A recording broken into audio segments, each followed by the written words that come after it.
Hai, berjumpa kembali dengan Fakta Unik. Hari ini kita akan menelusuri kehidupan suku yang misterius dan kaya dengan budaya. Salah satu suku yang belum banyak diketahui, namun penuh dengan keajaiban dan tradisi yang menakjubkan. Suku Kalang, salah satu suku tertua di Pulau Jawa. Suku ini diyakini memiliki kesaktian dan berasal dari keturunan yang unik dan tidak biasa.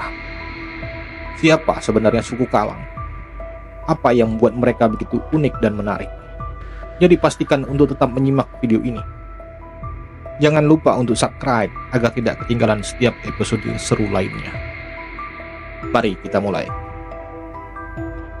Suku Kalang merupakan satu kelompok masyarakat yang mendiami Pulau Jawa. Kelompok masyarakat ini digolongkan oleh peneliti sebagai masyarakat tua asli Jawa yang tersebar di berbagai wilayah di Pulau Jawa. Namun keberadaan kelompok ini mulai terpinggir karena memiliki kaitan sejarah yang sangat panjang sebagai kelompok yang dianggap hina di Jawa. Asal-usul suku Kalang, nama Kalang yang melekat pada kelompok suku ini memiliki beragam makna.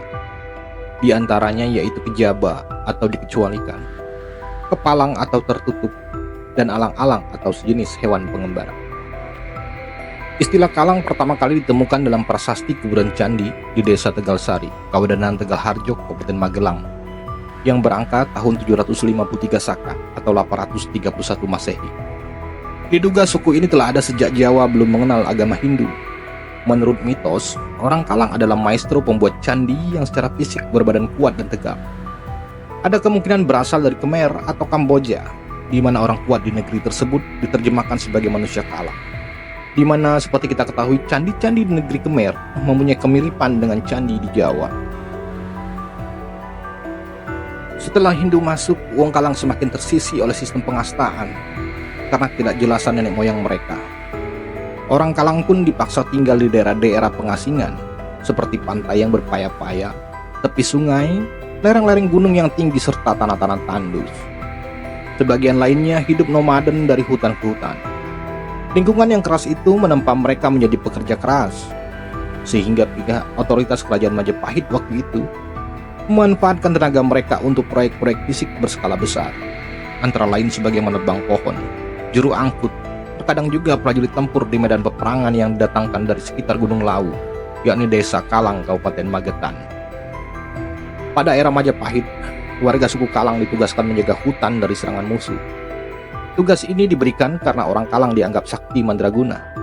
Mereka biasa dipekerjakan untuk membuat candi hingga berbagai macam benda dari kayu. Selain itu, Wong Kalang juga menjadi tentara yang membela Majapahit dalam perang melawan suku Dayak yang juga dikenal sangat sakti. Konon, dalam peperangan ini tentara Kalang membawa kemenangan besar bagi Majapahit. Warga suku Kalang konon memiliki kesaktian yang lebih mengarah pada hal-hal yang berbau mistis. Mereka diyakini dapat memindahkan batu besar secara gaib dan tetap diam saat bekerja alias tidak bersuara atau membisu. Meski demikian, tidak semua Wong Kalang memiliki kemampuan tersebut. Hanya beberapa orang saja yang memiliki kesaktian lebih. Kelompok inilah yang kemudian dipilih sebagai tentara Majapahit dalam upaya penyerangan ke Kalimantan. Mengenai awal mula lahirnya suku Kalang, disebutkan dalam buku Javan Nederduits Woorden Boek bahwa Kalang adalah nama sebuah etnis di Jawa yang dulu hidup di sekitar hutan. Dan mereka diduga memiliki asal keturunan yang hina, antara lain karena dianggap keturunan dari kera atau anjing. Secara fisik, menurut Peter Johannes Veth, orang Kalang memiliki fisik yang lain dengan penduduk setempat. Mereka lebih mirip dengan suku Negrito di Filipina yang berkulit legam dan berambut keriting. Orang Kalang juga dianggap pendatang dari Kedah, Kelang, dan Pegu pada tahun 800 Masehi.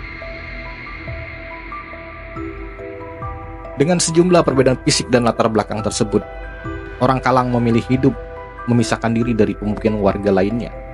Akhirnya, oleh otoritas kerajaan Hindu saat itu, mereka dicap tidak memiliki kasta atau kaum paria, sehingga semakin besarlah jarak di antara suku Kalang dan masyarakat umum. Sebab dalam sistem kasta, orang yang tidak berkasta tidak boleh berhubungan dengan orang yang berkasta, sekalipun itu orang dari kasta terendah, yakni kasta Sudra.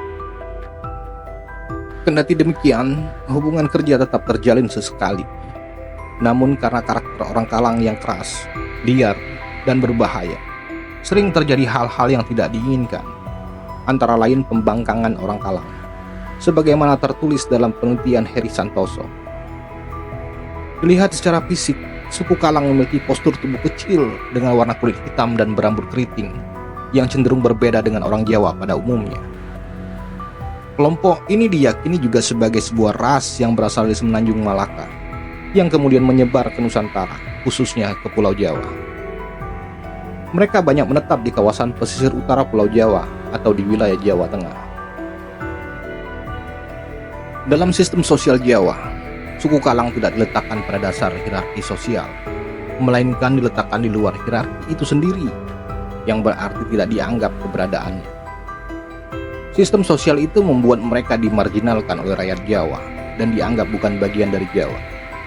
Oleh karena itu pula kelompok masyarakat ini dalam pola sosialnya memilih hidup berkelompok dan berpindah-pindah, menjauhi dan dijauhi oleh masyarakat Jawa. Pola hidup demikian ini semakin membuat eksistensi suku Kalang sulit dilacak dan cenderung menghilang di permukaan sosial masyarakat Jawa.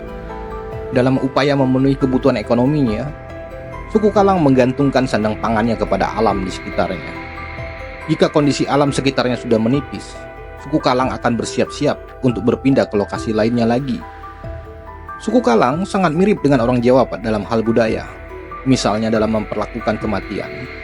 Orang suku Kalang memiliki ritual kematian yang merupakan pengembangan dari ritual Jawa, yakni obong mitung dino, obong medak, dan lain sebagainya. Dalam perkembangannya hingga masa reformasi, budaya-budaya suku Kalang ini mulai meredup dan membaur dengan budaya lokal orang Jawa pada umumnya, sebagaimana contohnya di kawasan Kendal yang pernah diteliti ulang pada tahun 2011. Seiring dengan perkembangan zaman dan tidak berlakunya sistem kasta, orang-orang Kalang sudah banyak berbaur dengan masyarakat lainnya, baik dalam pergaulan sosial maupun pernikahan. Suku ini sudah diterima dengan baik di Indonesia, demikian pula sebaliknya. Suku Kalang juga dapat menerima orang-orang dari luar sukunya. Orang Kalang saat ini banyak tersebar di Provinsi Jawa Timur, Jawa Tengah, dan daerah istimewa Yogyakarta, seperti Magetan, Cilacap, Adipala, Gombong, Ambal, Petanahan, Kebumen, Bagelen, sampai wilayah Yogyakarta.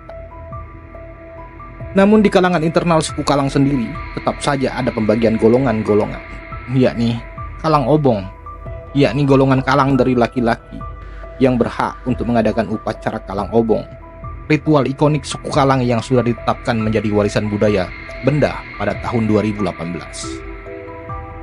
Dan kemudian Kalang Kamplong, yakni golongan Kalang dari keturunan perempuan yang tidak berhak mengadakan upacara obong karena dianggap tidak murni lagi, dengan alasan suaminya berasal dari luar Kalang. Sebagai gurun pasir menelan jejak langkah, begitulah kisah yang kita saksikan bersama dalam petualangan ini. Dari kepingan-kepingan kehidupan yang kita susun, kita temukan makna sejati di balik detik-detik yang berlalu. Tetaplah berani mengejar mimpi, karena di sana, di ujung perjalanan terbentang keajaiban yang menunggu untuk kita temui. Terima kasih telah menyertai kami dalam petualangan ini.